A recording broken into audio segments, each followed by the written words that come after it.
Hello, everyone. Or all two people who are currently in the chat. Let's kill this before it starts making a noise. Oh, Benjamin. Benjamin is here. Good to see you, Benjamin. How you doing, Benjamin? Hey, Stellar Matrix. What's going on, Stellar? You guys may have noticed something already. Something is missing. Something very important from the stream right now, and that is that Erica is missing. So bad news. I got bad news for you guys. Unfortunately, Erica has just come down sick. She was expecting to be part of the live stream tonight. Looking forward to it. And unfortunately, she got home from work and was just not feeling up to it. So, worst news is that you guys are stuck with me. So we're gonna see what happens. There's really no plan for this except I'm gonna drink as many samples as I can on stream, and this will probably devolve into incoherency very quickly. Ben says no, Erica, no, Mike. What the hell? I don't blame you for feeling that way. I was telling Erica, like it is so much more fun to have her on stream. Like, and it's okay. It's fun to have my dad too. He's okay, whatever, I guess. But Erica is just a ton of fun to have on stream because we riff off each other so much better than I can ever do just on my own. So sorry about that. But she might be hanging out in the chat right now. I don't actually know. She's on the couch being miserable, unfortunately. But that is there she is. That's winter in was I mean it's not winter yet, but it's as soon as September 1st hits in Wisconsin, everybody gets a cold. Like half my people at work are all dying already. We're not even cold yet. It's just in the 60s. Ben says, "Don't sell yourself short, Ed." Yeah, I bring a certain amount of comic relief to the channel, like a clown. Okay, but yeah. So the idea of tonight is we have a bunch of samples that we haven't gone through, and I really thought we should get on that because we've been waiting way too long on some of these. That's why I want to have Erica on so we can compare them. Boom, boom, boom, back and forth. Unfortunately, she's going to have to maybe wait a week or so before she starts drinking into these. John Gunsel says, can't get a cold if it's 101 degrees outside. I suppose that's true. I mean, mostly. Like, you can still get a summer cold, though. Summer colds suck. But yeah, so I figured we were gonna, yeah, ragweed season. That sucks too. I know the old man has already started having issues with that. I wanted to start because my man Benjamin Eves sent us some stuff, and I just opened the letter. And so, okay, these are mostly tasting notes I see, so I don't want to read these yet. So I'm going to wait to read these, and then I'll compare what I thought about the samples to what you thought, because I don't want my my perception to be messed up by those. But Benjamin sent us. I forgot what he had sent us, and then I looked through them, and I was like, oh my god, he is far too generous and kind for this channel. Considering the quality of this channel, I'm surprised at what he sent us, because we have the Glenmorangie Bacalta. So this is the 2007 private edition Malmsey Madeira finish. I'm very excited for that one. We've got the Rua American Single Malt from Great Wagon Road Distillery, Charlotte, North Carolina. He's from down Carolina. So this is cool. So this is a local single malt by him, which I'm always excited to try local stuff from American distilleries. Then we have Knob Creek Single Barrel Select Bourbon. This is at 60% ABV, age 14 years, 3 months. It's a store pick. That's cool. In fact, I'm sure Erica, this was the one I set aside because I was like, okay, Erica's gonna be all over this one. Sweetie, I'll try to save you some. Or maybe I won't. I don't know. We'll see. And then final one is also really cool. Duncan Taylor Dimensions Glen Grant Single Malt Scotch. This is a 21-year-old distilled 1995, coming in at 51% ABV. So that's pretty cool as well. So here's what I was thinking. I'm gonna do these. I'm gonna have a little bit of each of these. I'm gonna start with the Rua single malt. Then we're gonna do, I think, Glenmorangie and the Duncan, and then we'll finish up with Knob Creek because I'm betting this is gonna be a kick in the teeth. So yeah, we're a big stag family over here. I will kill a man for some stag. I really will. Not literally. YouTube, calm down. Please don't ban our channel. But yeah, I've had, well, what was it? I know this last year's stag people were not as into, what was that, the 2018? Yeah, because 2019 is coming up. And I disagreed, man. I have not had a stag I did not like. So let's get into this. So I am really going into this blind, like completely blind on this. I don't know much about Great Wagon Road Distillery or the single malt. I'm assuming this is all malted barley done, Oh yeah, that is honeyed. I would say very honeyed right off the bat, with maybe just a hint of kind of an acrid graininess, but first impression is all very, very sweet.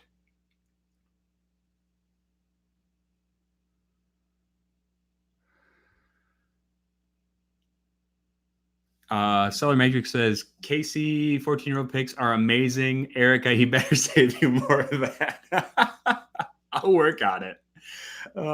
She's way more of a bourbon hound than I could ever be. So I feel like it would be mean of me to take all of it. I'm getting a light fruitiness. This is very tropical fruity. Yeah, really light tropical fruitiness, kind of like Scapa Skirin.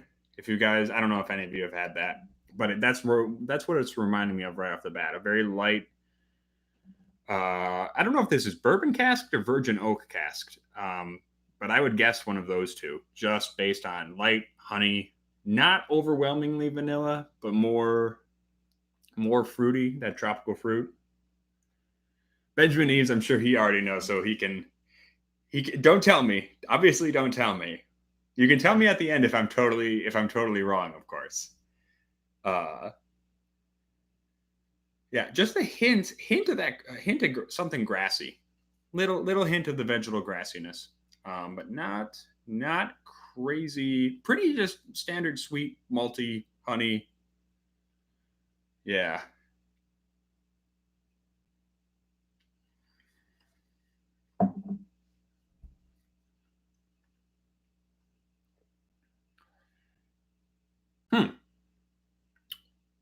That's really solid. That is really, really solid. Yeah, just like again, honeyed, sweet, tropical fruit. Hey, whiskey friend, how you doing? Good to see you.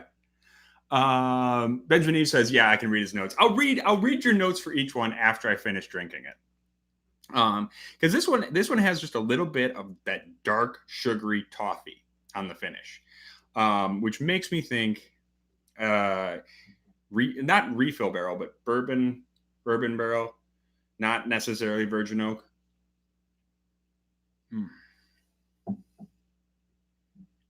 Yeah, really light on the tannins. Just a touch of that wood spice. Just a little bitty wood spice.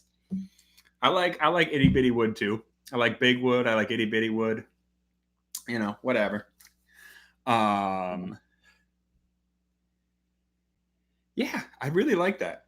I really like that. I don't think it's the most crazy thing I've ever tasted, but that is a really solid American single malt overall. It reminds me a little bit of Spirit Hound from Colorado because they're doing very similar thing, pot still, grain with a lot of, but they're using virgin oak barrels, which is amazing because it's coming out tasting like Glenmorangie. So I don't know what they're doing. Um, but yeah, all right. Let's see what Ben said about this one. I'd be interested. I'm interested to see what Ben said about this. Rua, honey, brown sugar, lemon and tea, cardamom, cinnamon, fresh baked bread. Palette is cinnamon, ginger, honey and brown sugar, apple pie, black tea, smoked pepper, leather, and a drying tannic finish. Yeah, yeah, I agree with that. You were much more specific. You have much better tasting notes than me. I'm coming up with. I mean, I tried to come up with some good ones off the top of my head, but yeah, you came up with some better ones. I don't really get the apple pie though. For me, this is leaning much more like papaya or pineapple, something like that. With that honey overtone. That honey is big. It's really honeyed and floral though. Hmm. I wonder. I don't know if you know the distribution on this one, because this is. I feel like this is a solid choice for an American single malt, um, especially as like an entry level thing for someone who's just getting into it. Yeah. So yeah, keep an eye out for Rua single malt. I'm digging that one. I'm gonna set that. I'm gonna set a little bit to the side because we're gonna blend these all at the end, as is tradition. Um, Oh, Ben says, yeah, he sat down and really worked on these. That makes sense. That makes sense. You did a good job. Those are good notes, man. All right. So I'm going to go into a little bit of this Glenmorangie Bacolta. This one I'm interested in. I have not had a lot of Madeira finishes. I mean, we all know Glenmorangie, more or less. Pretty light, tall stills, light distillate, a lot of barrel interaction. Just because there's not a lot of grain flavor to get in the way. Ooh. Oh, this one's interesting. Oh, this one's fun. I'm right off the bat, I'm gonna say caramelized pear. Caramelized pear, but like if you caramelize it in the syrup from a fruit salad mix, the fruit cocktail mix, if you caramelize it in that, pear caramelized in fruit in the syrup out of a fruit cocktail mix. And there's something darker there. There's something musty almost. Kind of like, yeah. It's not quite that dark tannic red wine, but it's this weird kind of musty, earthy, a bit earthy. That's what it is. Earthy. Uh Ben is saying it's the classic Glenmorangie, but the Madeira takes it to whole new levels of goodness. Really good dessert whiskey. It's I don't think this is I don't know dessert. I think of dessert whiskeys as being very sweet. This one doesn't quite come off as sweet to me yet. We're gonna see how the taste is. We're gonna see how the taste is. But that is a really that is very, dare I say, rich. Like that's the thing. People say rich when they don't know what else to say. Like, oh, that's rich. But this one really is rich. It is full. It is a big, heavy nose. You know what it reminds me of? A little bit. Pisco brandy. Pisco brandy from Peru, which they have a grape varietal down there called Quebranta, which it's a darker grape, and this really reminds me of that. just thick, sweet, dark fruit, and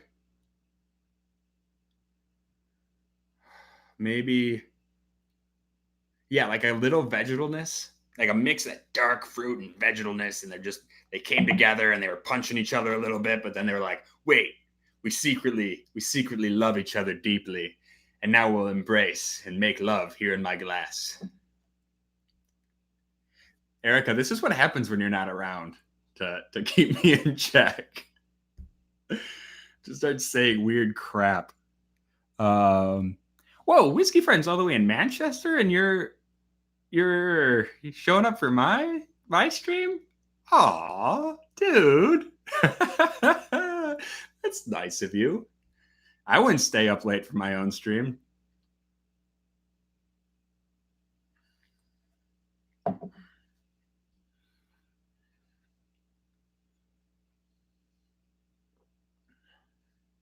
Ooh. Ooh. I like this one. I like this one. Um this is fun. This one's really fun because the last one was honeyed. The last one was really light honey. This one is like honeycomb.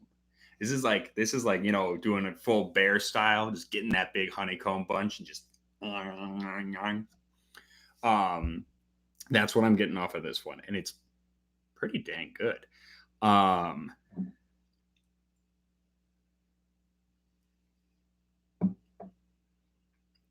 the front end the front end reminds me a little bit of the Glenmorangie what is that called? Quinta Rubin, which is the port finished version of Glenmorangie, which makes sense. I mean, it's in the same wheelhouse, wine finished Glenmorangie.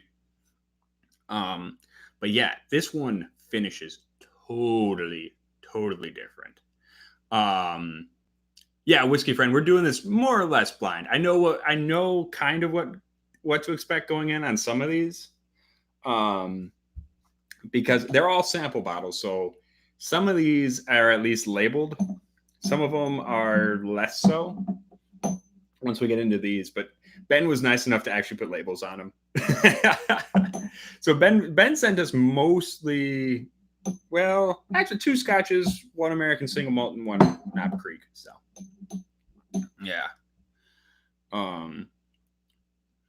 I feel like, yeah, Ben is saying this is he wants to explore more Madeira finished whiskeys. I think that's a good way to go. It's the direction the industry's going right now, because everyone at this point, everyone's done sherry finish to death, and everyone has done like a port finish, right? At least once, or it's like a regular thing for them. I think Madeira is the next wine where it's like, okay, well, yeah, we can get a bunch of barrels of this. I mean, I think the barrel finishing programs are just going to get more and more ridiculous. As I mean, here in America, it's just going to be whatever we can get. But the SWA is going to come under a lot of pressure to just start letting people do whatever they want. They already opened it up to tequila barrels, which I'm super excited about. Yeah, Marsala, that was another one I was thinking of. I know the Canadians. Wayne Gretzky already did an ice wine, which I haven't tried, but sounds kind of fun. Problem with ice wine is that could get really oversweet really fast and just not taste like whiskey anymore. Which I know was a complaint some people had about this one, the Angel's Envy rye, because that was just so cognac-y and rummy. Um, but that's heresy in this house, and it would get you crucified because we love Angel's Envy finished rye. So whatever. Yeah, this one's fantastic. I'm getting a little bit. I can't tell if my brain's tricking myself a little bit, but it's like strawberries mixed with burnt match heads. I guess. Yeah, yeah, or some sort of fresh berry, some sort of fresh berry mixed in there with all the other fun kind of dark elements. Um, Whiskey Friend says Aaron does super finishes. Amarone, Sauternes, Madeira, all great and 100 proof. That's nice. That's nice. I think that's, I mean, obviously, I'm always a big fan if you can sell something at a higher proof. I'm never going to turn that down.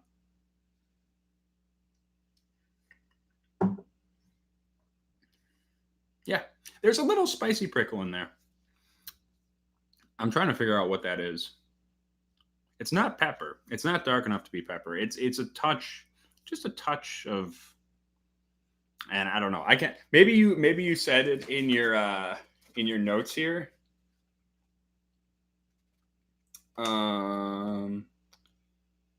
So Glenmorangie is base, all honey, malt, and faint peat of classic Glenmorangie. Then add to the melon, tropical fruits, nuts, and spice galore. I'm not getting that much sweet or spice, honestly. Mine is really, really. I'm really leaning towards the fruitiness and dessert dram or aperitif. I don't know. I guess I'm too much of a Macallan head, and I think like everything has to be that heavy. um, yeah, and I'm not. There's a sulfuriness there. I'm not getting peat. I thought Glenmorangie. Am I thinking? No, Glenmorangie's unpeated as far as I know. Unless I was mistaken about that. Maybe I'm crazy. What do I know?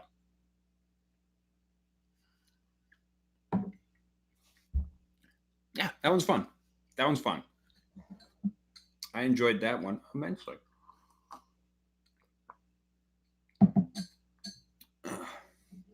Should we take a peek at this Duncan Taylor 21-year-old Glen Grant? You guys are going to have to help me out on this one. I don't know anything about Glen Grant. I can admit that. I really don't. It's not one that's ever really been on my radar. Benjamin is saying Glenmorangie is very lightly peated. After about 30 minutes in the glass, the peat starts to sneak its way out. Okay. All right. So yeah, Glen Grant single malts, 21-year-old. Hey, DJ11. Not much. We're just sitting having a conversation, talking about whiskey, as we do. I'm just going through a bunch of samples, and there's not really a particular theme to these. It's just whatever we've got sitting around. I'm trying to make a dent in some of these. Ooh, okay. This one is wholly different. This is really cedary. Cedar and just a tiny, tiny bit of mango. Yeah, mango.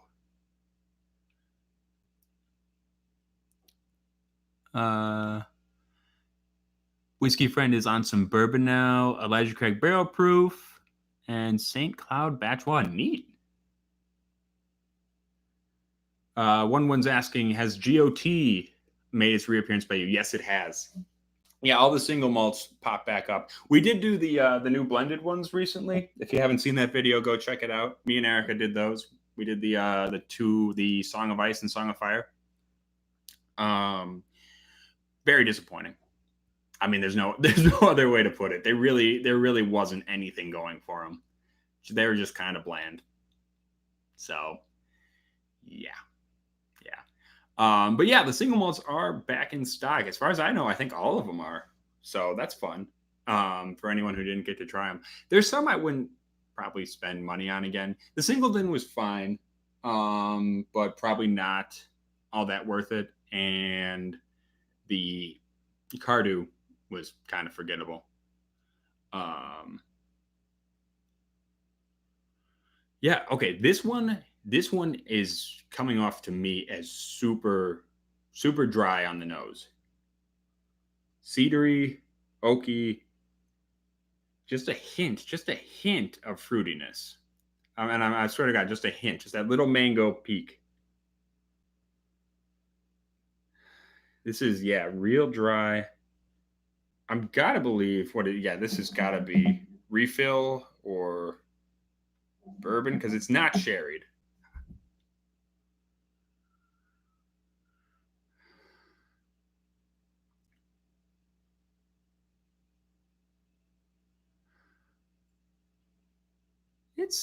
it's interesting. I'm gonna need to let this one open up a little while. This one I feel like I'm gonna have to let sit because this is smells a little tight right now.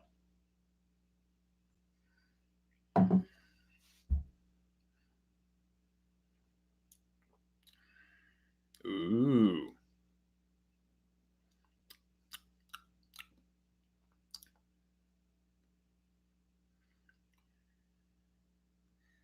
This one's fun, especially coming off the Glenmorangie, which was just so fruity. You know, that was really dark fruit. That was plummy almost. This has none of that. This is just super hitting that tannic woodiness with the underlying fruit.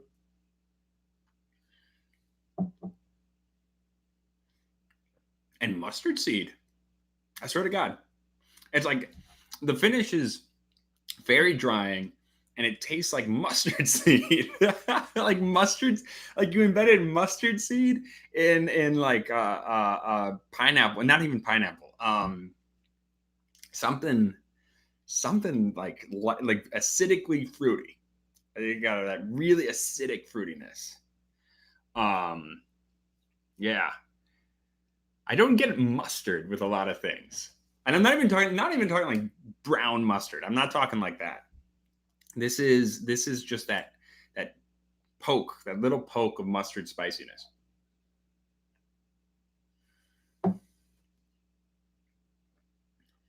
You know what it reminds me of? It reminds me of when we would put like mustard on rye and corned beef. Yeah.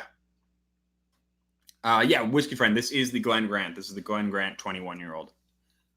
I mean, makes sense that it's coming in a little bit more tannic, a little more bitey. This is pretty chewy for a Scotch. This is pretty chewy, like not like woody compared to a bourbon. Bourbons are so much chewy woodiness compared to Scotch, obviously, but this is pretty chewy in comparison to most Scotches.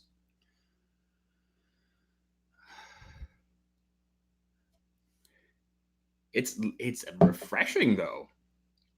I feel like this appeals to me a little bit as a rye drinker almost. It's not as big and spicy and crazy weird flavors as like anise and stuff like that, but that drying element is fun. It's fun to me. Yeah. Shall we? I'm gonna leave this to the side for a minute. I might put a drop of water in it and just let it sit. Oh, come on, you. Let it sit for a minute because I want to see what happens to this if we leave it out for a while. I do want to see what Ben's comments were on this one.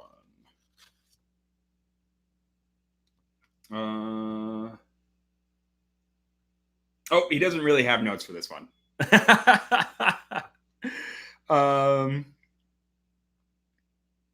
Yeah, okay, that's okay. That's okay.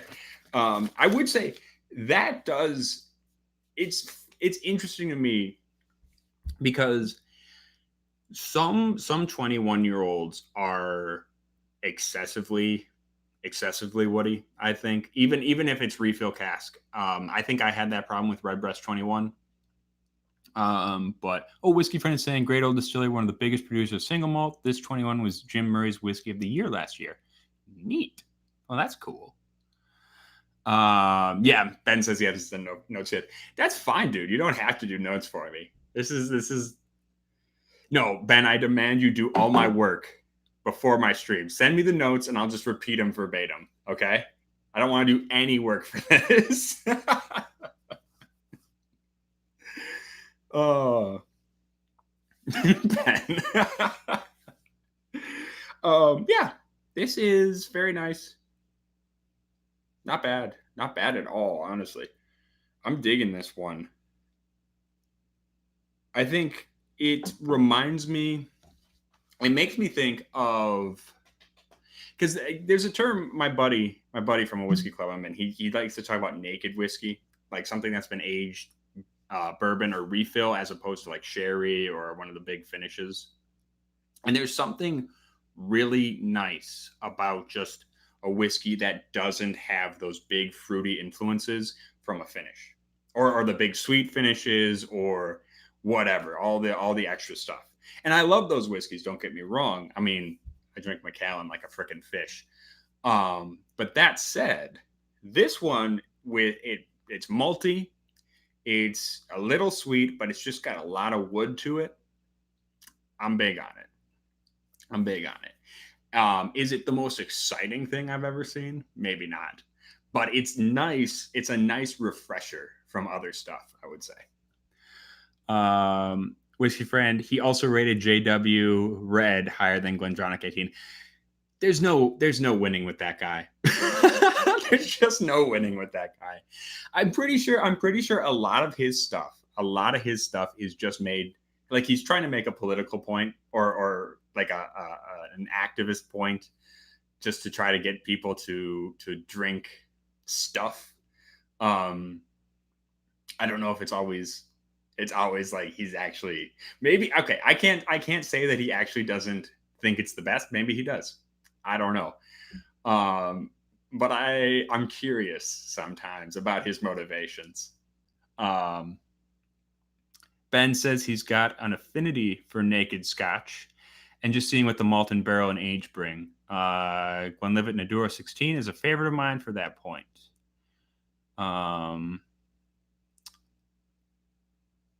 Whiskey Friend says he's open to the highest bidder. I don't know about that. I'm not gonna throw accusations around on stream. All I know is he makes choices that I occasionally find questionable, that maybe don't fit with my tastes. Then again, there have been some that I didn't think were the best, but I liked. Crown Royal Northern Harvest Rye, I was a big fan of. Definitely not my whiskey of the year, but still, as a rye drinker, that was fun.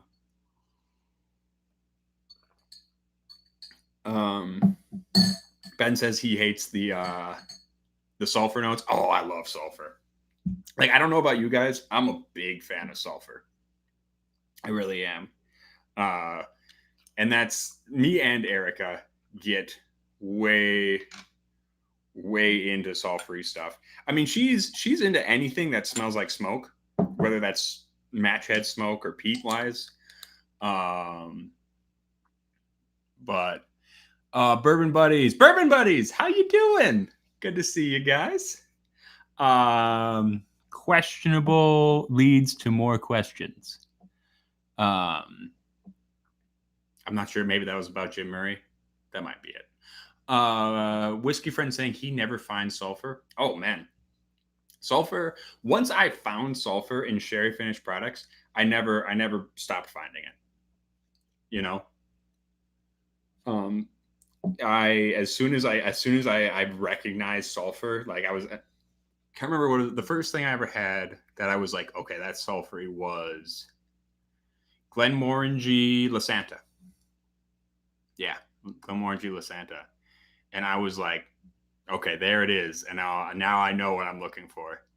And even there are a lot of sherried whiskeys that don't have much sulfur, but usually I can find it, even if it's just a little bit. Like I think, what do I got here? Macallan, the Macallan Doublewood, the double and triple wood series are less sulfury than like the classic cut or the, what's the other one? No, it's not Doublewood. It's the other one. Whatever. Point being, there are some that are way more sulfury than others. DJ11 says it's harsh in the Macallan 12 sherry. Yeah, but that's what I'm trying to remember. Is it because there's the double cask, there's the triple cask, and then there's one other I can't remember. And I remember thinking the double cask wasn't too heavy on the sulfur. But the trip, I can't remember which one it was. After they changed that all up, I got confused. All right, getting into the Knob Creek. Now this one's at 60%, and boy, does it smell like it. Woo-hoo! That that is woody. Like I was talking about this one being chewy. It's like a dog toy chewy.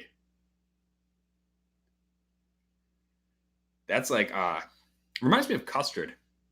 Like if you mixed oak in with really, really, really thick vanilla custard.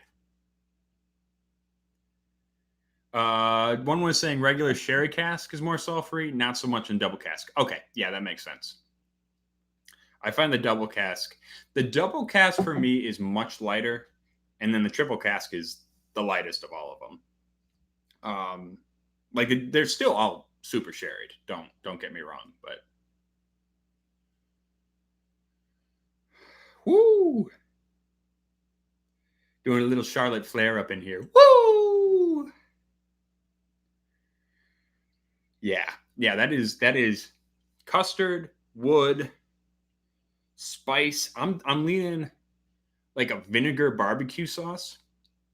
Yeah, like Carolina barbecue sauce. It's that you're the guys who do the vinegar based barbecue sauce, right?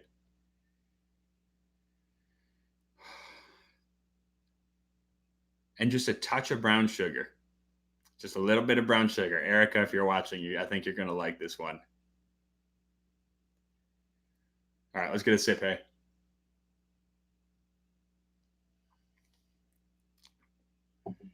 mm. Oh yeah, oh yeah, that's my kind of bourbon. Woo, that is good. That is damn good. And you were right. It reminds me a lot of Stag Junior, or even maybe a little bit like regular Stag. I'm not gonna lie, because that is super thick, super woody.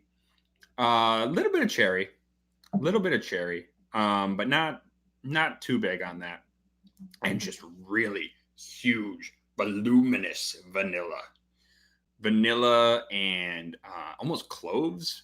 Like that clovey spiciness is there, which usually I find with rye, but this is just so wood spicy. It's almost similar. Um, yeah, that's really cool.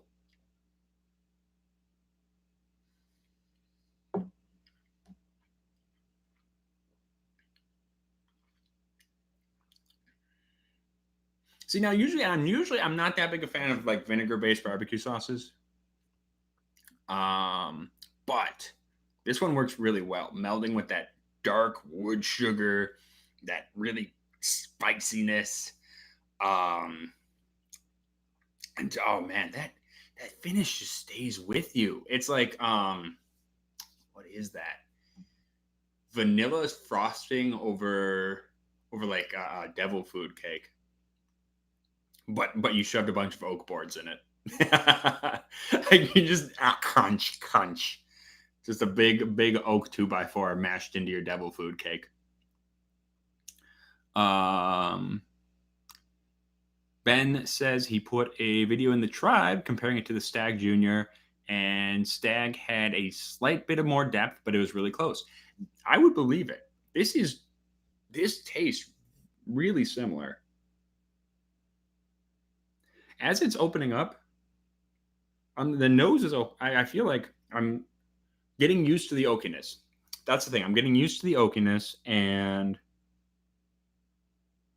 a little bit of that underlying sweetness is coming out.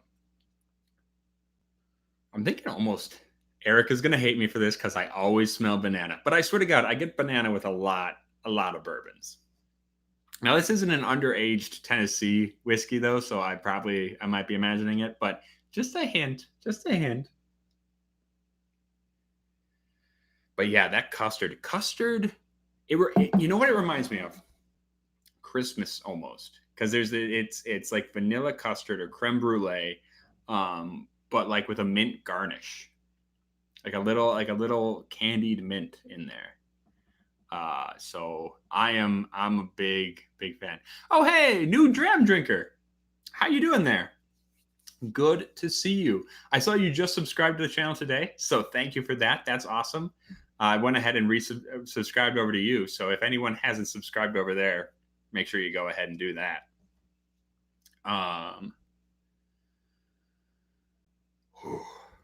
Man, Knob Creek, man. Knob Creek. This is the store pick, 60%. I'm not gonna put water in this. It's too fantastic as it is.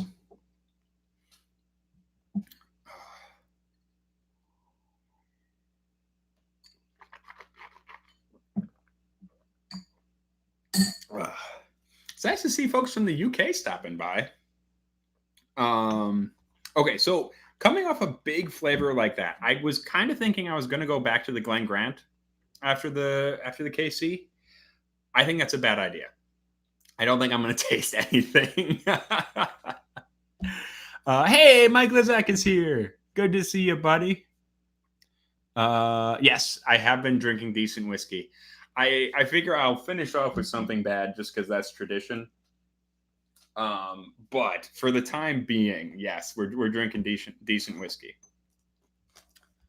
KC store pick is 14 years old. 14 years, 3 months. Nice that they tell you 3 months on there. Tell you the whole age. That's kind of fun. All right, so following up from that, I think we're going to need something with big flavor. So here's our option, guys. I'm going to put it up to a vote from you guys. Because I want your input. Let's see. I'm going to pick 3 of these to give to you. Okay. We can either do Balcones Brujeria Witchcraft. We can do Balcones True Blue Cast Strength. Or we can do Balcones Brimstone Pedro Jimenez Finish. So fight it out in the chat. Tell me what I'm drinking.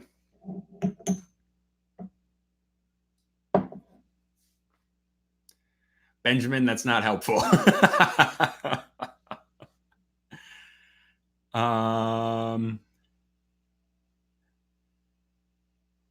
DJ One Run says better just pour them all. That's not a bad idea. I do have a bunch of glasses here. We can make that happen. Okay, but Brimstone's coming out on top.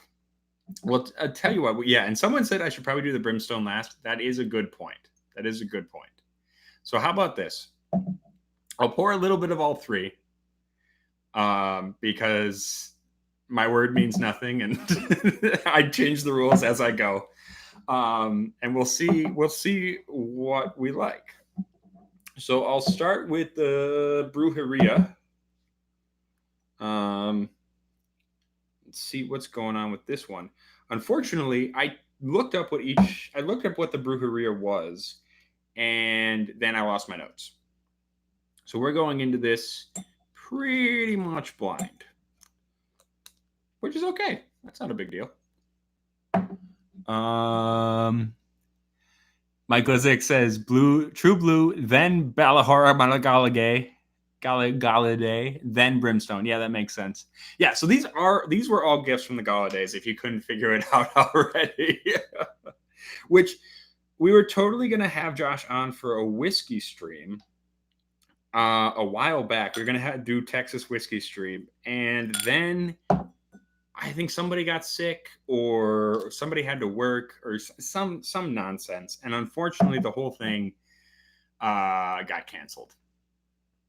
And so it is unfortunate. New Dram Drinker saying I'm drinking some samples he's never heard of. So these are Texas whiskeys. These are all from Balcones, but they're also particularly hard to find Balconeses. Just because luckily I have a nice, wonderful ginger friend down Texas who can help me out. Hey, Whiskey Crusaders, good to see you, man. He is driving home right now. Okay, well, I will promise to stay on until I see you again. No worries. But thank you for popping in right away. We'll see you in a little bit, dude. So, speaking of Galladay, although I guess they're not really on the cast strength anymore, but I will be on cast strength tomorrow, so make sure you guys tune into that. I'm their secret special guest. So yeah. New Dram Drinker says, "Oh, cool. I don't have any Texas whiskeys. I assume they're pretty hard to get in the UK because they're hard to get here in Wisconsin. They're nigh impossible to find here in Wisconsin." John Gunsel. Yeah, well, you know what? You guys showed up for this stream, so you get to be privy to secret information. That's the benefit of watching me sit here. I just start talking about stuff I'm not supposed to. Honestly, this stream was just going to be 90 minutes of me drinking in a bathtub, but at least you got some semblance of order. All right, starting out with the True Blue Cask Strength. I don't know what strength this is at. It's probably strong. DJ11 says I'm more special than secret. I choose to believe that means in the good way. This is caramely. Woo! Caramely and candy corny. Which, is candy corn already supposed to be caramel flavored? I feel like it's just kind of sugary.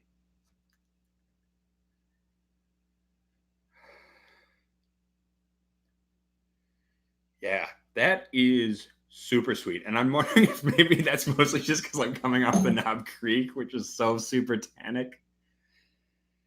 But yeah, this is okay. There's still a lot of wood spice, but this is more cinnamony than clove. And a lot, yeah, like I say, a lot of caramel.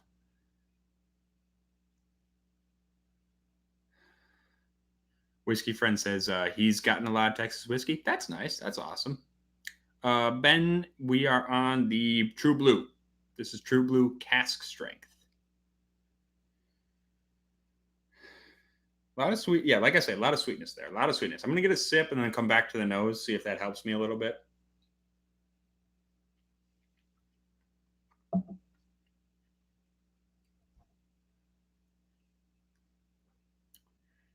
Ooh. That's fun. The taste is a red apple with peanut butter on it. Red apple, it's like a caramel apple, but you also, when you bit into it, you put peanut butter on the inside. That's super fun. There's a lot of sweet flavors going on there, but it's balanced out by that same Texas tannic spicy heat that, kind of underlies everything they do down there. Yeah, it's still got that prickle. It's got that jalapeno wood prickle. I know I've said, like, with their rye tastes like jalapenos and espresso. Jalapeno lollipop and espresso. This is not there. It's not that spicy. But it's hanging out in that general vicinity. It's kind of on the edge. I mean, it's like its buddy. It's like waving from across the parking lot, like, "Hey."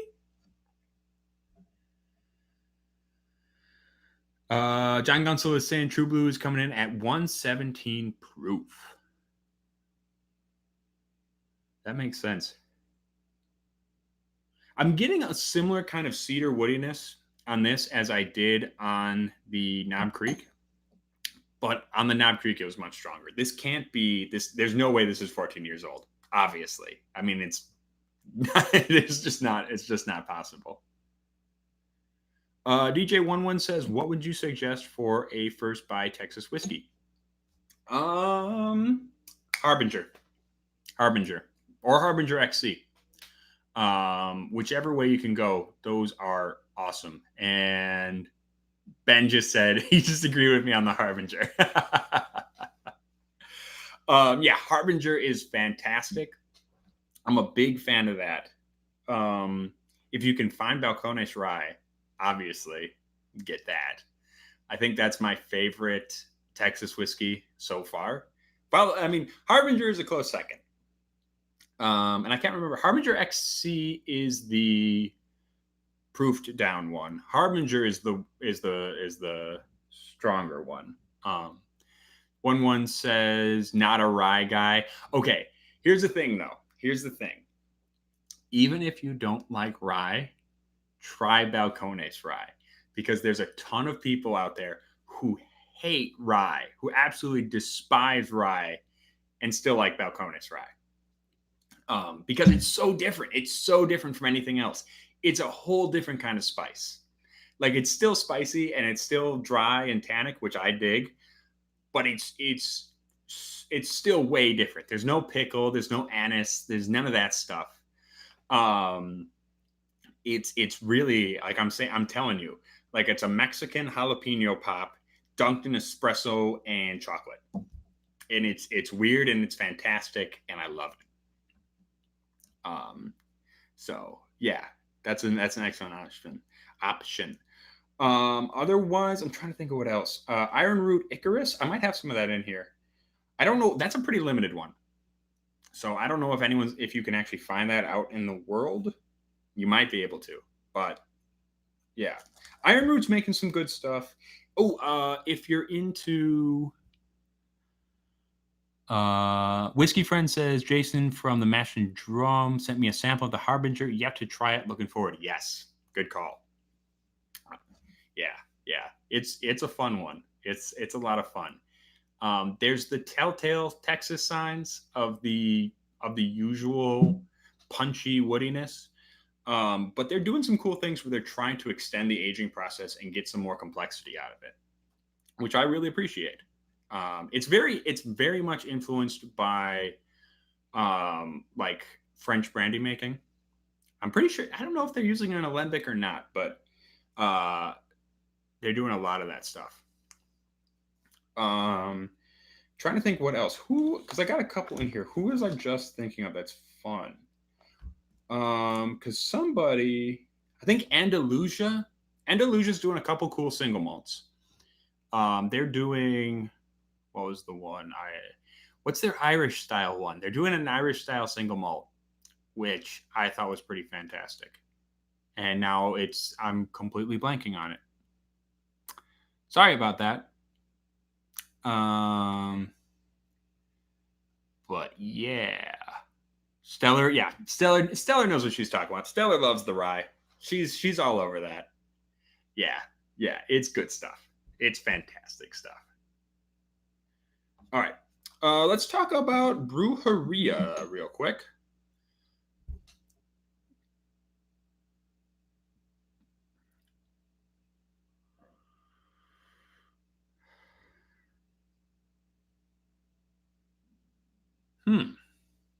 This one is different. Now, I don't know what this one is. I'll be totally honest. I might have to look this up later because I have no clue what all went into this. Because this is way more subtle than the True Blue. I can tell you that right now. There's this interesting charcoal briquette thing kind of going on. It's not like actively smoky, I wouldn't say, but yeah, like a fruity briquette, if that makes any sense. John Gunsel, oh, he's ruining it for me. I already saw it's sherry casked. Brujeria, single malt expression finish and Oloroso PX sherry casks, witchcraft. Yep. Hey, there we are, Whiskey Crusaders. Hopefully back for good. And Pat Fulmer. Hey guys, good to see you. So that explains the charcoal briquette thing. We were talking about sulfur earlier. We were talking about sulfur in sherried whiskeys. I don't think sulfur does like sherried whiskey, against all logic, and I get this, it doesn't make sense, but it can impart some kind of smoky, that rubbery smoke, match tip thing to the whiskey. And there's theories about why that is. I mean, back in the day, it was because of the candles they were using. Now, because they're leaving seasoned casks out so long, the theory is that they're developing sulfury flavor just because they're sitting on the yard for as long as they are after seasoning. But yeah, so kind of makes sense that I'm getting a little bit of that. It's sulfury. It's also corny and jammy. Yeah, yeah. There's some jammy characteristics there. 63% for the Brujeria. I don't believe you. This is not hot enough to be 63% alcohol. I never would have guessed that. I never would have guessed that.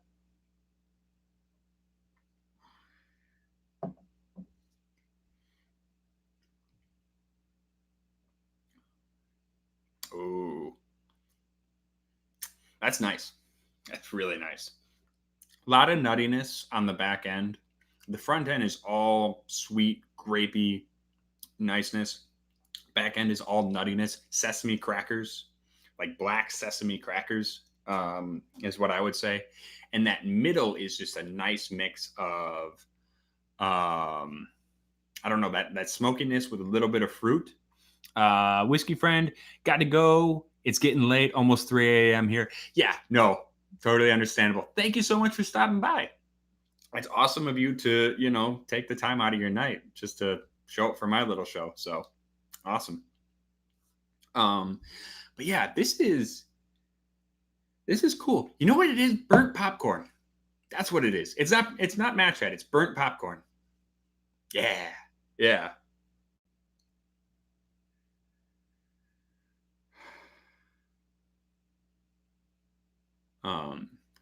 Are we talking about? I saw something about McCarthy's peated in there. McCarthy's single malt.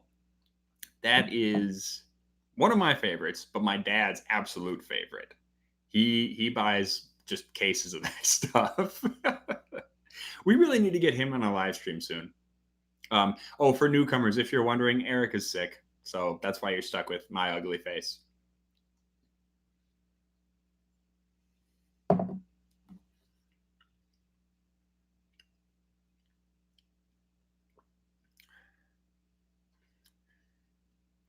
Yeah, yeah, it's like burnt carbohydrates, like burnt a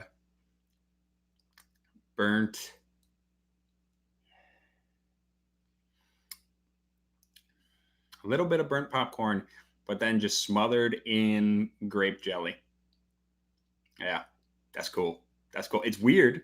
It's weird. I mean, that's kind of what I've come to expect from Balcones. Pretty much every time I explain Balcones whiskey to somebody, I'm like, it's weird. It's a weird one, but it's good. It's really good. John Gunzel says hashtag Ed's ugly face. First, I thought you were saying Ed Ugly Face, like that's my nickname, like Ed Ugly Face O'Mara. I'm okay with that. Ed Rumbleface O'Mara. All right, let's take a peek at the Brimstone. So we're going from sherry finished with the Brujeria to PX finished Brimstone.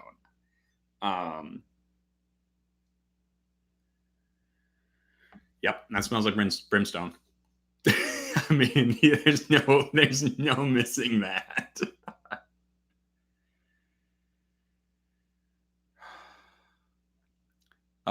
Ben says there is the Texas vein of oakiness that flows through all of these Texas whiskeys. Yeah. Oh, absolutely. There is just something about that kind of Texas heat that you can kind of immediately tell. And even other whiskeys made in similar temperatures. I have are similar climates, Arizona, New Mexico. There's similar levels of oakiness, but it's not the same. I think you can pretty much tell right away that it's not quite exactly the same. There's just something so deep and rich and spicy. I don't know. It's different. You can tell it when you taste it. Mike Lizak says, my favorite thing about brimstone is being able to taste it in the morning. That is so true. I remember the one I drink brimstone before going to bed. I brushed my teeth really well. I got into bed, woke up 8 hours later, could still taste the brimstone. Now I'm looking for the PX finish in here. I'm not sure if I'm just missing it. Well, let's get a taste. Let's get a taste and see what happens. Oh, is 1-1 headed out? Oh, all right. Good to see you, 1-1. Always nice to have you. You guys make sure you check out his reviews as well.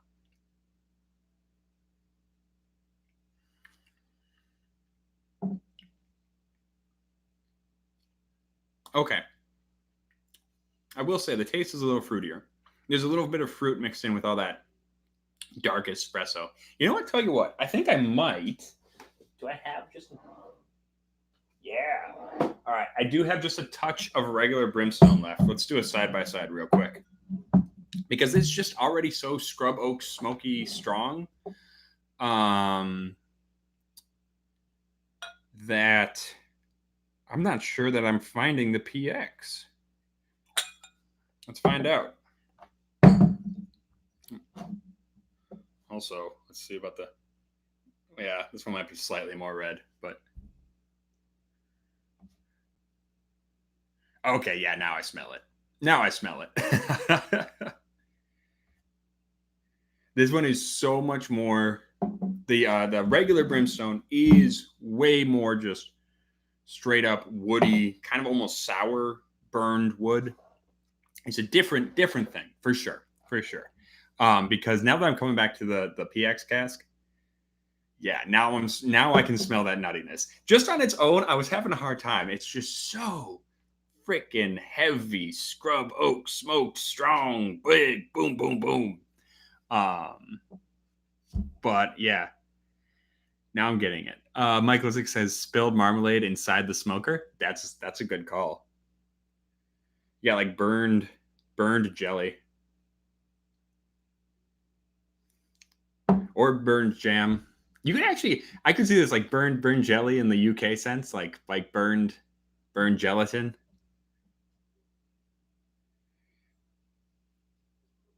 Mm.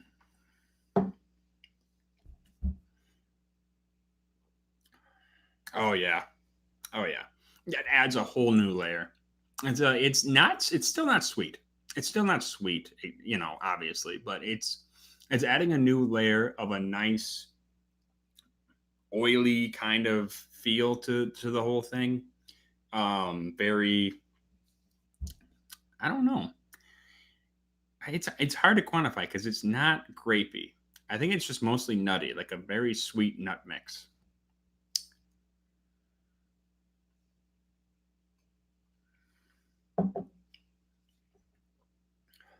Yeah, yeah. And you come back to this one. This one is comparatively vegetal, kind of more underripe kind of fruit mixed with all that campfiriness. So yeah, the PX makes a huge difference on that. Even if it was not quite readily apparent to me at first. Okay. New drum drinker jam on burnt toast. Good call. That's a good call. Definitely. That because it is a very bready, burned flavor to it, which is fun. All right, so here comes the part of the night that we all love, because I'm gonna be finishing up. We did about an hour. I told Erica I'd only do 45 minutes because like she's sick. I gotta go take care of her. But we went a little bit over because I got enthusiastic. So let's put all our balconies together real quick.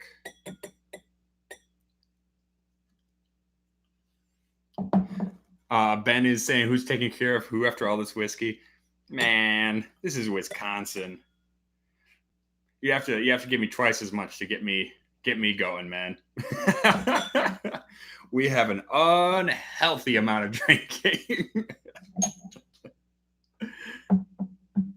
All right, so I'm going to do Balcones over here. Then we're going to mix our 4 from Ben over here. Do a little blend right quick.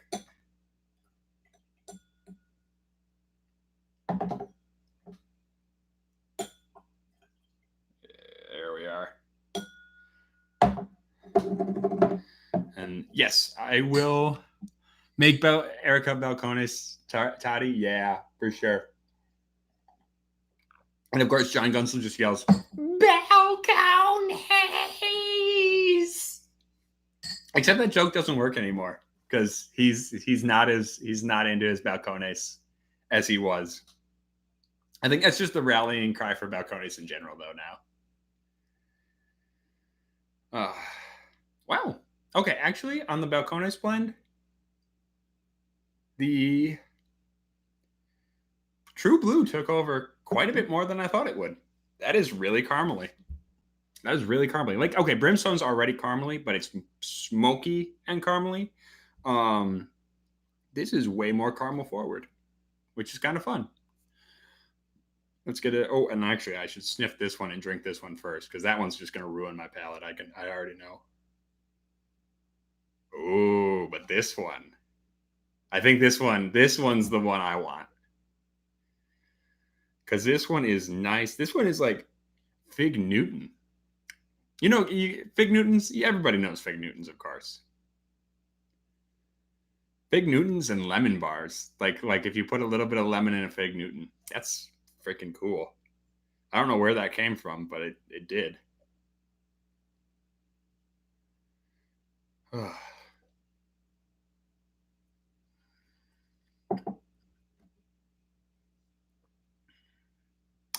yeah, that's tasty. That's tasty. All that malty sweetness, that heather honey, the sulfury kind of the light sulfur from the sherry cask, all coming together. Super nice. I kind of drowned the Glen Grant. Can't taste the Glen Grant at all, though, which I guess I'm not really surprised about. But let's get to this monstrosity over here. Yep. I mean, Scrub Oak, big lot of Brimstone influence, but that True Blue is hanging out pretty strong.